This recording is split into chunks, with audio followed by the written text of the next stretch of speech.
Auspicia este segmento AIPSA, Corredores de Granos.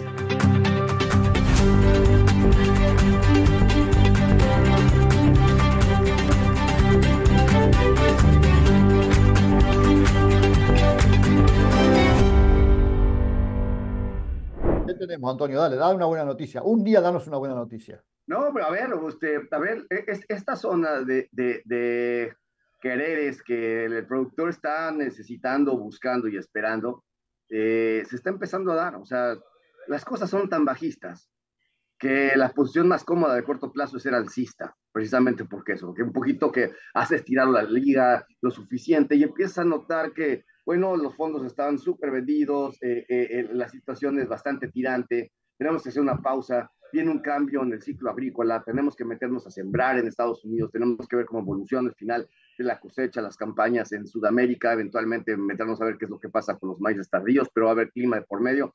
Entonces es una buena zona para tratar de ajustar, acomodarte y enfrentar el nuevo ciclo agrícola que siempre va a venir con todo tipo de sorpresas, amenazas y lo que le siguen. Entonces el mercado tiene un poco de reacomodo, si lo quieres ver así. Esto es una muy buena zona para, obviamente, sentir qué es lo que pasa. Yo, en estos ciclos que los que he estado platicando desde hace 2 semanas, 3, ya no me acuerdo cuándo, que estuvimos platicando el último comité de crisis que estábamos por España, y lo que decía es que esto iba a venir, veniría, es lógico que tuviésemos que dar esta zona de opinión, pero que eventualmente para un comprador le representaría una trampa compradora. ¿A qué voy? Si tú observas los fundamentales, y mañana vamos a tener un poquito más de corroboración en términos fundamentales con el Departamento de Agricultura que nos va a dar su reporte. Si observas los fundamentales, la verdad es que de momento tienes claro que los inventarios están simplemente para seguirse acumulando. Es decir, si no tienes una situación de cambio climático, y que bueno, mucha gente sugiere que ya nos vamos a meter a un año niña muy rápidamente, que esto está transitando, que la situación climática va a cambiar pronto. Entonces, cuando este tipo de situaciones se empiezan a dar, obviamente que haces una sacudida de conciencias, el mercado trata de neutralizar posiciones y estamos ahí.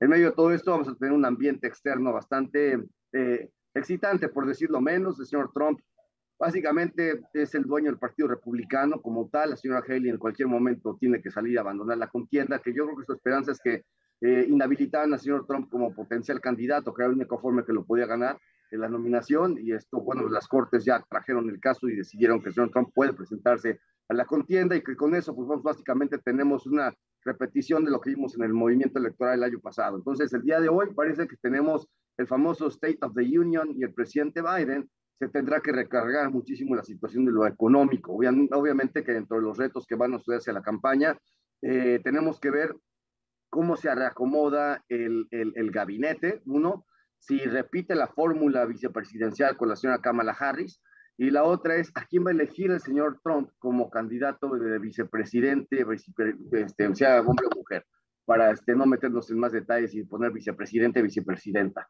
Entonces, con la situación presente, yo creo que el señor Trump va a hacer un desfile de potenciales y durante el término de la campaña va a estar coqueteando con todo el mundo y al muy buen estilo señor Trump me parece que va a ser un programa como lo que tendría en el pasado esta situación televisiva del aprendiz o de apprentice o como se le pueda decir, y entonces va a ser una situación de mucho interés. ¿Por qué? Porque el señor Trump, aun cuando gane la presidencia, si es que la puede ganar, no se puede reelegir. Entonces es un mandato de 4 años, cuando más, y el vicepresidente potencialmente tendría la capacidad de ser la sucesión después. Es muy importante ver quién viene como candidato de vicepresidente en Estados Unidos por ambos lados, que lógicamente que también el señor Biden, si se queda como presidente reelecto, pues hasta ahí llega, y quien quede como vicepresidente tendría la fórmula para intentar seguir con las capacidades electorales. Entonces, con este discurso del State of the Union en Estados Unidos, el día de hoy podríamos estar viendo que el presidente se quiera recargar en levantar el impuesto generalizado para las empresas y que los lleve de un 15% a un 21%, al menos como una propuesta,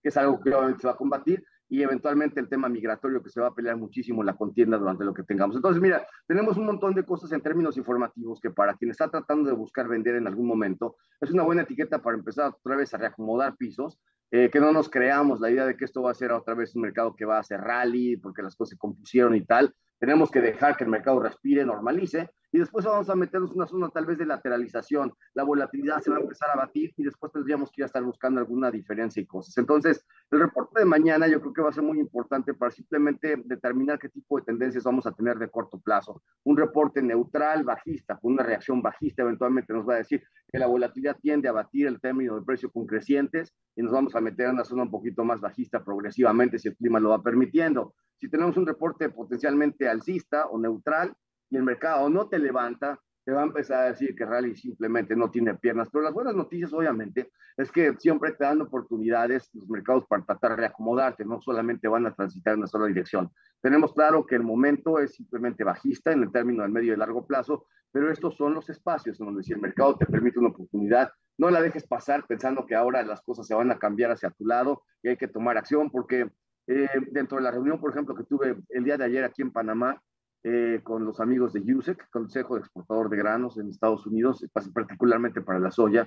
Viene un productor que pues, obviamente tiene una zona productiva bastante robusta, es un tipo que está metido directo en el campo, con una productora bastante grande, pero también tiene bastante responsabilidad gremial en Estados Unidos, así es que atiende muchas capacidades como grupo y entiende fácilmente y bien lo que está pasando como conjunto en Estados Unidos. Y él dice claramente que este año es un año en donde se aspira a tener, salir tablas, salida a mano. Y los precios en este momento lo tienen ahí cerca justamente de esta zona de equilibrio.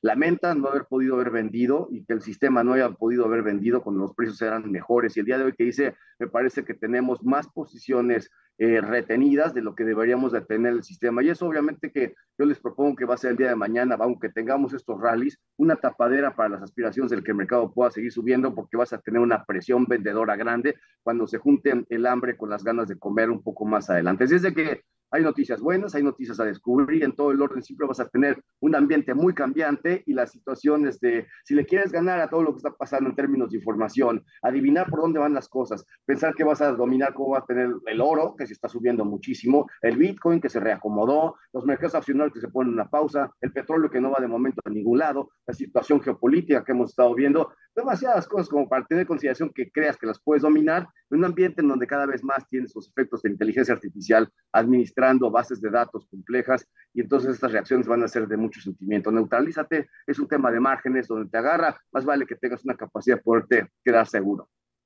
Antonio, a ver, ¿me escuchas bien? Sí, perfecto. Ah, ¿podemos decir que ya tocó piso por los precios? No, No. no, a ver, no puedes decir que tocó el piso el precio, porque vamos a ver, si tú tienes que hacer una extrapolación de la información fundamental, a cómo lo hemos sabido hacer de toda la vida. Y dices, bueno, si tenemos una relación de stock-consumo en maíz entre 14 y 15% y nos vamos a la historia, ¿qué precios en Chicago hemos visto cuando tenemos estas relaciones de stock-consumo, simplemente con el tema norteamericano?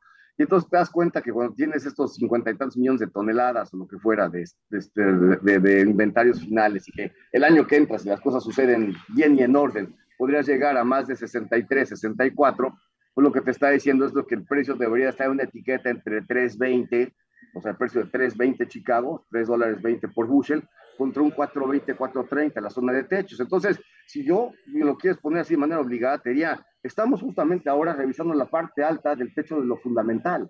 Entonces, que hayas dicho que o digas que tengamos ya a la vista los pisos de momento, pues simplemente es posible, pero poco probable, especialmente si las cosas no se descomponen. Ahora, el clima lo dirá todo y en ese ambiente estaremos viendo cualquier cantidad de cosas, porque en esas regresa China y dice que va a atacar el tema de crecimiento económico a bazucazos económicos y las cosas cambian. Pero bueno, estamos ahí. Yo no creo que estemos en los pisos todavía, que los hayamos visto. Antonio, y una de políticos que están apurando con los tiempos.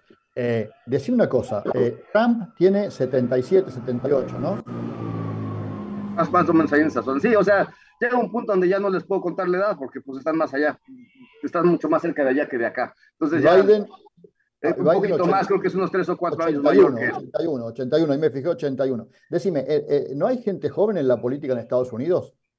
Eh, pues mira, Así como nosotros, digo, ¿no? Una cosa así, qué sé yo. lo que pasa es que la realidad es de que el tema está increíblemente polarizado. Y yo creo que lo que tenemos en la cumbre son dos personalidades que están tratando de hacer una vista electoral, pero que tienen equipos distintos que en algunas ocasiones manejan las agendas. La respuesta es evidentemente no. Es decir, el sistema norteamericano no reconoce la juventud, un espacio y un impulso. El Partido Republicano tuvo por ahí a unos cuantos jóvenes con mucha potencia, que los estaremos viendo más adelante, pero no toman tracción. Entonces, o el país está viejo o incapacitado de ideas, pero seguimos en la misma zona.